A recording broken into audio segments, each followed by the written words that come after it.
हम प्लास्टिक के good conditions के बारे में पढ़ चुके हैं। अब हम पढ़ेंगे what is the bad about plastic. Plastic में बुरा क्या रहता है जिसकी वजह से हमें प्लास्टिक यूज़ नहीं करना चाहिए।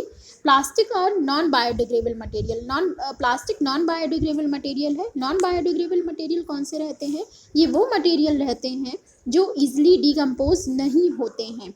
अब अगर प्लास्टिक बैग्स या बॉटल को हम कहीं पे फेंक देते हैं तो उसकी वजह से बहुत सारा प्रॉब्लम होता है। जैसे कि अगर हमने फेंका, वो नाली में जाके अड़ गए तो वहाँ पे जाके वो चोक कर देंगे नाली को। उसके अलावा अगर एनिमल्स ने उनको खाया तो वो उनको हार्म करेंगे। अगर हम प्लास्टिक को जलाते हैं तो उससे बहुत सारी हार्मफुल गैसेस निकलती हैं जिससे एयर पॉल्यूशन होता है जो हमारे लिए बहुत ज़्यादा हार्मफुल होती है। अब इसके बाद हम पढ़ते हैं सिंथेटिक फाइबर के बारे में। सिंथेटिक फाइबर क्या रहते हैं? वी स्पिन थ्रेड और yarns out natural fibers present in cotton, silk and wool. We also make a yarn out synthetic material called nylon, acrylic and polyester. The molecule joined up to make synthetic fiber come from nature. They may come from coal, petroleum, natural gas and cotton, but when molecules are joined up, they produce fiber or properties that are very different from those of natural fibers. जब हम इसको बनाते हैं तो जो synthetic fibre हमारा बन के आता है उसकी जो प्रॉपर्टी है वो नेचुरल फाइबर से काफ़ी डिफरेंस रहती है। तो नेचुरल फाइबर के बहुत सारे मॉलिक्यूल्स को मिला करके उसको जोड़ करके हम सिंथेटिक फाइबर बनाते हैं। How is synthetic yarn made? Synthetic yarn कैसे बनता है? The synthetic material is dissolve और melted from the thick pasty liquid. This pasty liquid is then forced out through holes of the metal disc. The long thin fiber that come out of the holes are drawn together and cooled from yarn. Uses of synthetic fiber. इसका use किस में करते हैं? Carpet, mosquito nets, artificial silk, laces, ropes, brushes, parachutes, bags, इन सब चीज़ों में हम किसका? सिंथेटिक फाइबर का यूज़ करते हैं आपका।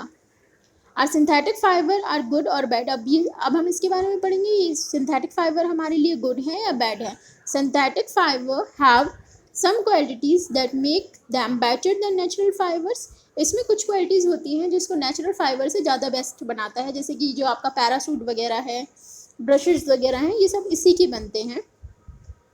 That is why cloths are often made of mixed fiber these days. Mixed fiber are combination of synthetic और natural fiber. Synthetic और natural fiber के जो combination रहता है उनसे बनते हैं आपके mixed fiber.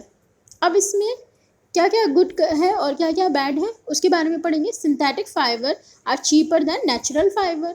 Synthetic fiber cheaper होते हैं natural fiber से। फिर they stretch and then come back to original side, so they make better socks and stocking. It is easier to wash and dry. Synthetic fiber do not fade. ये faded नहीं होते हैं, long lasting चलते हैं, मजबूत होते हैं, इसको easily हम fold कर सकते हैं। Moths and other insects do not attack synthetic fiber. और जो moths वगैरह हैं वो उसमें अटैक नहीं कर सकते। अब इसमें बैड क्या है? Synthetic fibre one very easily, ये बहुत तेज़ी से आग पकड़ते हैं, इसलिए कभी भी सिंथेटिक फाइबर पहन के हमें आग के पास काम नहीं करना चाहिए, नहीं जाना चाहिए। ये मॉइस्चराइज़र को एब्जॉर्ब नहीं कर पाते हैं जिसकी वजह से ये पहनने में बहुत ज़्यादा अनकम्फर्टेबल होते हैं। जैसे पसीना वगैरह आता है तो उसको ये सोख नहीं पाते हैं, जिससे हमारे स्किन में ईचिंग होनी शुरू हो जाती है। Clothes made of some synthetic fibre science in ugly way. और कुछ कुछ तो सिंथेटिक फाइबर बहुत ज़्यादा शाइन करते हैं, जो चमकीले कपड़े बहुत ज़्यादा हो जाते हैं। They cling to the skin and the irritate the skin. कई बार ये स्किन में हमें इरिटेशन भी करते हैं, क्योंकि मैंने बोला ये मॉइस्चर को एब्जॉर्ब नहीं करते हैं, इस वजह से ये कई बार कई लोगों को सूट नहीं करते हैं।